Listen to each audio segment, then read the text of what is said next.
Mr. Chairman, the Secretary to the Conference, distinguished delegates, I will be very brief, there will be no padding. I wish to thank the President for this opportunity for re-engineering the country.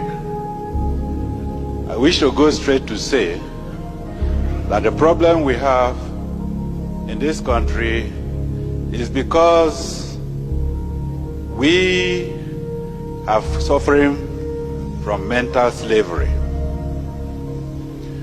Over 300 years ago, our parents sold our brothers and sisters into slavery. 300 years later, we are not different. We are still selling ourselves into slavery. There is no originality in this country. This is the root of the problem we have.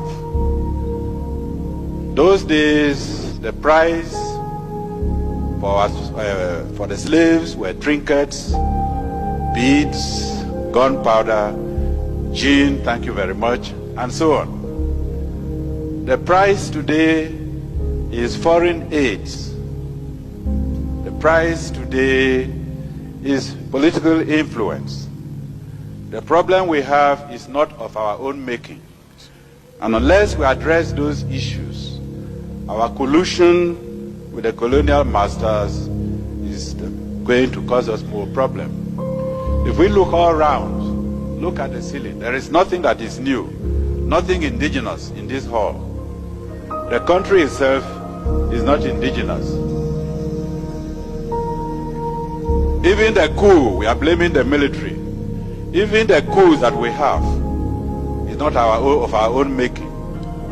I believe there is the author of one of the books I have read in this conference who stated that the idea of a coup was first suggested in one of the military conferences they attended in America. I will go straight to read, with your permission, Mr. Chairman, what the respected Alhaji Shehu Shagari has put in his book. And I ask every member here to get that book, because I know most members here have the book written by Clinton, but they have not put the book, they have not bought the book written by Haji Shehu Shagari. And I'm going to quote what he has written. Quote, I was particularly struck by a conversation I had with a Greek professor attached to an international agency in Geneva. He told me his opinion of why West Europeans were supporting the rebellion against Nigeria. It was, he said, common among Westerners to sympathize with the underdog in any dispute, which in this case happens to be the Eastern Igbo.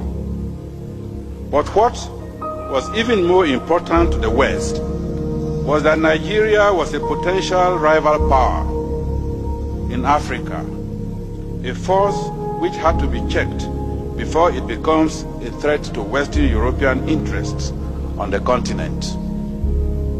The Biafran challenge, accordingly, provided a suitable opportunity to trim Nigeria's growing wings.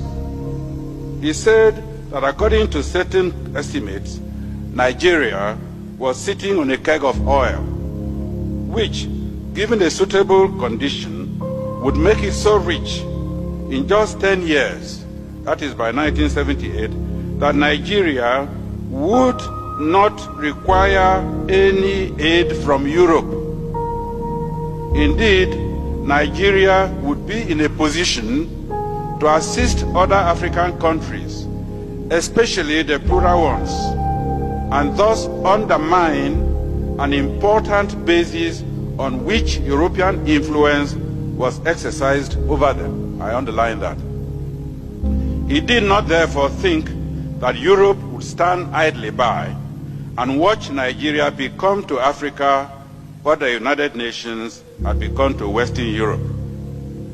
The rebel enclave, on the other hand, could be encouraged to become a rich but small and manageable African country which will still be dependent on the West, just as some small oil-rich Arab countries have been. Finally,